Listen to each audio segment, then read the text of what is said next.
Hola.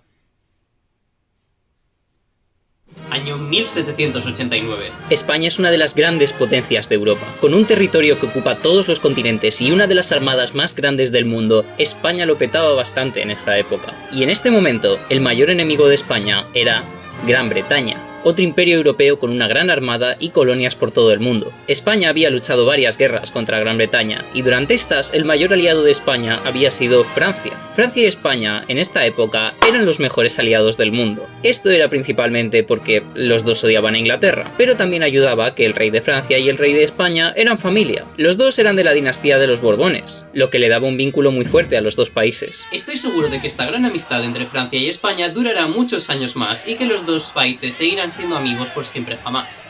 O igual no, porque en 1769 en Francia ocurre un pequeño evento que igual os suena. La Revolución Francesa. El pueblo francés se harta del rey y deciden quitarle todo el poder. Luego deciden echarle a la mierda proclamando una república y luego deciden cortarle la cabeza. Esto enfada un poco a las demás monarquías de Europa, entre ellas España, que ahora tienen miedo de que la revolución se extienda a toda Europa. Así que deciden declararle la guerra a Francia para acabar con la revolución y volver a instaurar la monarquía francesa. Por esto, España y Francia acaban entrando en guerra, iniciando así la Guerra de la Convención. Esta fue una guerra en la que España intentó tomar el Rosellón, mientras que Francia luchaba con todo el resto de Europa. Los españoles no pudieron tomarlo, y de hecho lucharon tan mal que los franceses consiguieron entrar en Cataluña y País Vasco. Como esta guerra estaba resultando bastante cara para España, al final acuerda la paz con la nueva República Francesa a cambio de que España le diera a Francia lo que hoy es República Dominicana. Ahora, mientras que España había salido de la guerra, los demás países europeos seguían en guerra contra Francia, y en estas guerras Francia consiguió patearles el culo. Esto fue gracias a un general llamado Napoleón, que era muy buen general, y se hizo tan popular en Francia que consiguió proclamarse como emperador francés. Y ahora España ve como a Francia le está yendo súper bien y dice: ¿Y si nos aliamos? Por fin. Así que en 1804, Francia y España se alían, y los dos acaban juntos en guerra contra Gran Bretaña. La flota francesa y la española intentan derrotar a la inglesa para poder invadir Gran Bretaña, pero no lo consiguen. En la batalla de Trafalgar de 1805, la flota española queda completamente destruida, lo que es horrible porque paraliza el comercio con América, del que tanto dependía España, lo que hace que el Estado se endeude aún más de lo que ya estaba. Así que en 1807, los españoles y los franceses prueban otra cosa. En estos momentos, el mayor aliado de Gran Bretaña en Europa era Portugal, así que Francia le propone a España que le deje meter tropas francesas en su territorio para que los dos países puedan invadir Portugal juntitos y luego repartírselo entre los dos. Esto se formaliza en el Tratado de Fontainebleau, en el que se permite al ejército francés atravesar España para invadir Portugal. Poca gente lo imaginaba entonces, pero este tratado sería responsable de empezar una de las mayores guerras que España había luchado nunca. Pero antes de hablar de ella, tenemos que entender un poco el gobierno de España. En esta época, España era una monarquía absoluta, es decir, todo el poder del país lo tenía el rey, Carlos IV. Este rey era un inútil y odiaba tener que estar gobernando España todo el rato, y por eso delegaba casi todo su poder en su primer ministro, Manuel Godoy, quien era el que en realidad se encargaba de gobernar España y de follar con la reina. Godoy era un tipo que, en general, se llevaba muy mal con la aristocracia española, porque era de origen más o menos humilde y todo el mundo creía que tenía demasiada influencia en el rey, y por esto la aristocracia quería deshacerse de él, y para hacerlo pensaron que lo mejor sería deshacerse del rey y poner en el trono a su hijo Fernando. Fernando llevaba mucho tiempo queriendo hacerse con el trono de su padre y conspirando con la aristocracia para conseguirlo. También tenéis que entender que Godoy era muy impopular entre el pueblo. España llevaba un montón de años de guerras con Francia e Inglaterra, y estas guerras eran muy caras y le estaban costando al pueblo mucho dinero. Aprovechando esto, en marzo de 1808, en Aranjuez, Fernando y la aristocracia organizan un alzamiento del pueblo, el Motín de Aranjuez, con el que obligan a Carlos IV a abdicar y proclaman a Fernando como rey de España. Ahora, mientras que todo esto estaba pasando en España, Portugal ya había sido invadido, y se suponía que las tropas francesas tenían que volver a Francia. Pero la cosa es que el ejército francés no estaba volviendo. Se habían quedado por varias zonas de España y habían tomado varias fortalezas. Parecía que el ejército francés estaba ocupando España. Y en medio de esto, Napoleón invita a Carlos y Fernando a Bayona para resolver su situación. Vale, Carlos, Fernando, ya sé que vuestra relación ahora mismo no es la mejor del mundo, pero para eso os he traído aquí a Bayona, para solucionarlo. Así que, venga, Carlos, empieza tú. Ay, vale, hijo, siento mucho haber dejado las riendas del país en manos de mi impopular primer ministro Godoy y no haber atendido las necesidades del reino como habría hecho un buen monarca. Bueno papá, y yo siento mucho haberme aprovechado de tu baja popularidad entre el pueblo y la aristocracia para haberte derrocado en un golpe de estado.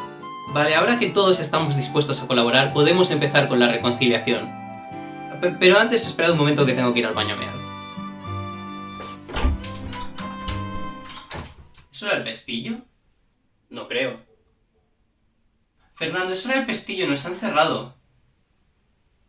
Bro, no me puto jodas. En mayo de 1808, Napoleón encerró a Carlos y a Fernando en un castillo de Bayona y les obligó a cederle el título de rey de España, que luego le daría a su hermano, José Bonaparte. Así que recapitulando, Napoleón ha engañado a España para que le dejara entrar a su ejército al país y luego se ha aprovechado de la inestabilidad de la monarquía española para encarcelar a sus dos pretendientes al rey de España y darle el trono a su hermano. Francia acababa de invadir España. Y Napoleón creía que ya estaba, que a partir de entonces España sería un vasallo de Francia y podría aprovecharse como quisiera de la economía y el ejército español.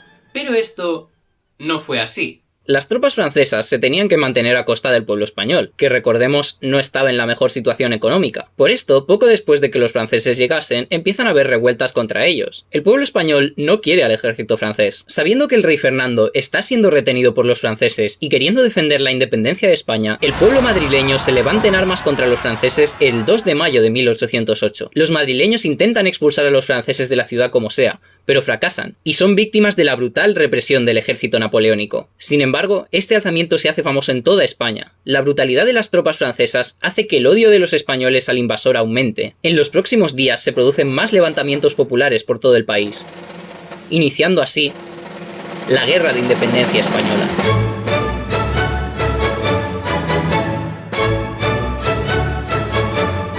La situación es la siguiente.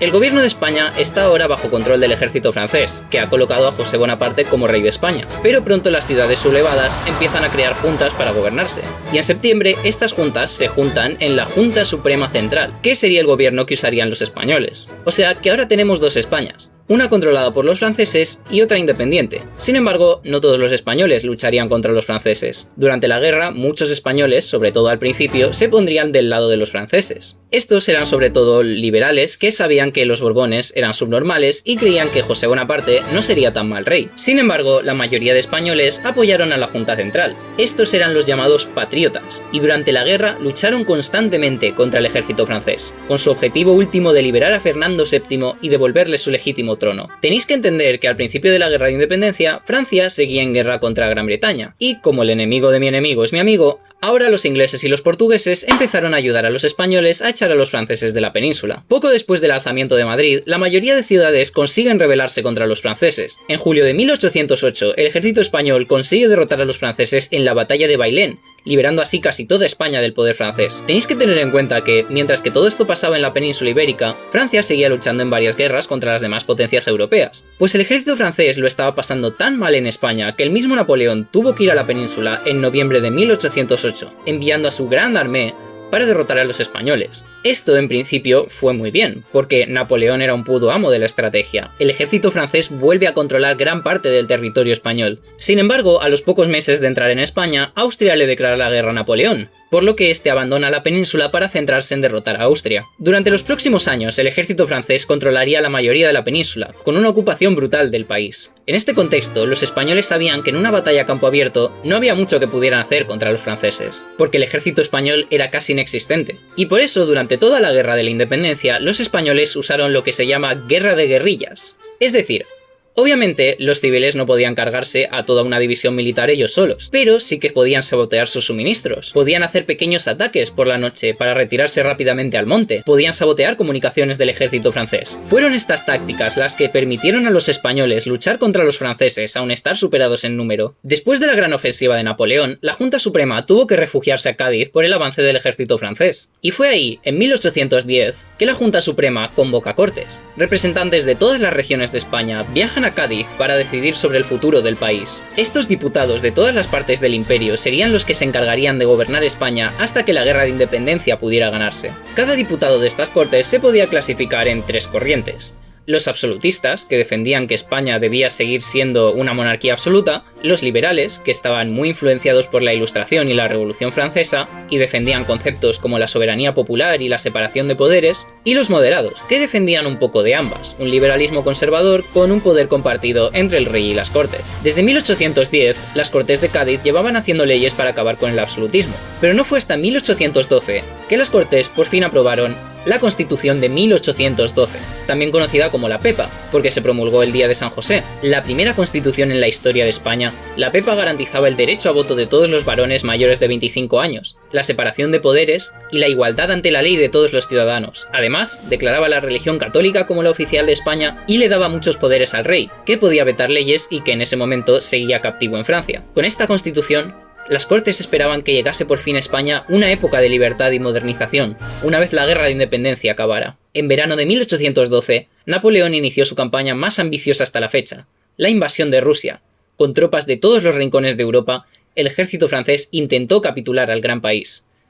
Y perdió. La derrota de Napoleón en Rusia debilitó enormemente al ejército francés, que poco a poco tuvo que retirarse de todos sus territorios europeos. Esto, sumado a la ayuda del ejército británico y portugués a los españoles, hizo que en 1813, después de la batalla de Vitoria, los franceses abandonaran la península. Por fin, después de 6 años de lucha incesante, España era de nuevo libre.